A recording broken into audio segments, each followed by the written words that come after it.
Boy, that was a fast week, as I quote the great Jim Babwe. This is Fine Music 494. We're getting perilously close to 500. So at least we can rely on the fact that we can begin with the man, our leadoff hitter, Fred Whitlock. Well, I'm going to start with a jazz trumpeter who just came out with his first album under his own name.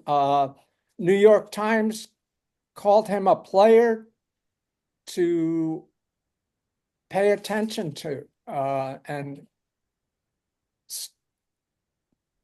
he's his name is RILEY MULHERKAR, and he has a little group with piano, bass, and drums, and the album starts off with almost a solo on it, Chicken Coop Blues, with a little bit of light percussion, and it's really nice and shows off his talent.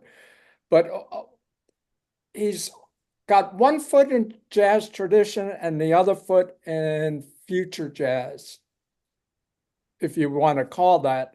He does some electronics and distortion stuff in some of his cuts. He does traditional tunes like Stardust, a beautiful version of it. And his intimate solos are great. And like I said, all of a sudden a tune comes up and it's high energy and electronics come up into it, and he distorts his sound and he gets futuristic a little bit. There's ambient sound in the cut Looking Up, and he has great sound to his playing. It's sometimes soft and shimmering, and then all of a sudden you've got a driving cut where the energy is well up on a cut Ride or Die.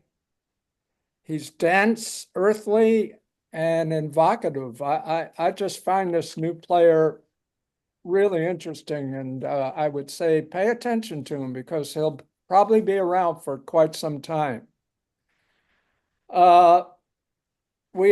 Many of us know of Brian Eno, but he has a brother, Roger, and in 1923 he came out with an album called The Skies They Shift Like Chords, and it's with an orchestra in some cuts. It's ambient and modern classical, I guess you could call it. It's just a beautiful, haunting album, and it starts out with a song, Japanese Rain Gardens, and there's even a vocal by his daughter on a Strangely I Dreamed. And he calls it snapshots. In an interview, he calls it snapshots of things in the moment, each tune. And it's a chanting, yet holds your attention through the whole album. It evokes many feelings, and it's otherworldly in some places. It has great textures to the sound. It's a beautiful way he blends notes and bends notes. It really intriguing. Then this year he came out with The Skies Rarities. It's some cuts that he didn't use on that album and another album. And again, it's mystical and surreal and very gentle. Breaking the Surface starts out that album, and you discover all the notes bring you in. You discover these nice little spaces and notes. He's a master of being so clear with his sound and soulful, and his touch on the keyboards. They're slow, but he delivers them in a very personal way. They're crystal clear, It's a crystal clear track, and it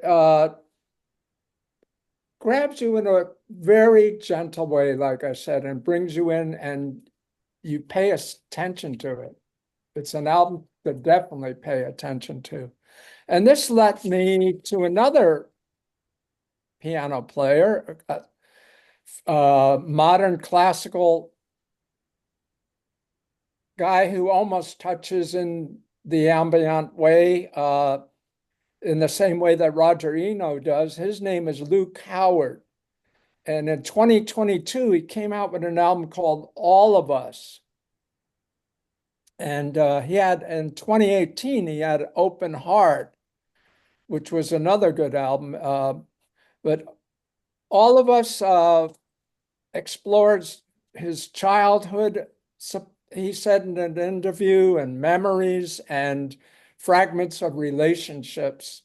It's atmospheric. It plays in a great soundscape of chords, soothing and intimate. Some of the cuts are all, there's some short ones in here that are only just over a minute and a half, and yet they convey an incredible experience of isolation and distortion. This was based on Camus' The Plague. He wrote this album in the time of COVID. So it has that feeling of isolation and that feeling of this distortedness that COVID isolation brought upon us. He captures it so well. It's soothing and jarring all at the same time. Then his latest album is 2024 and Interlinked. It's an album that starts out with a solo piano arrangement, but this was written for ballet. And so an orchestra is brought in, and they work as an incredible unit, and they influence each other. The orchestra has great energy, and you feel the movement without even seeing the ballet. You feel the movement. The orchestra is quite an experience, and he is part of this, what's called the new classical artist, Luke Howard.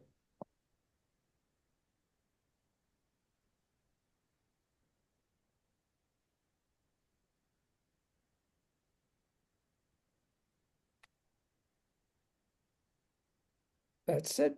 That's it. This Oh, three. Okay.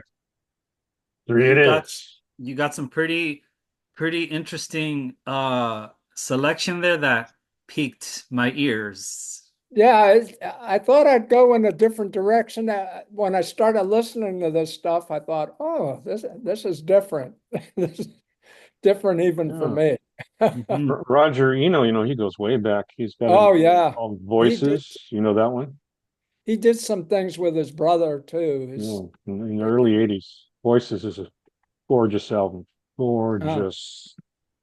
I'll look that up. Yeah. All right, moving on to, let's see now. Stop button is somewhere else. Oh, that's right. It's on the upper right now.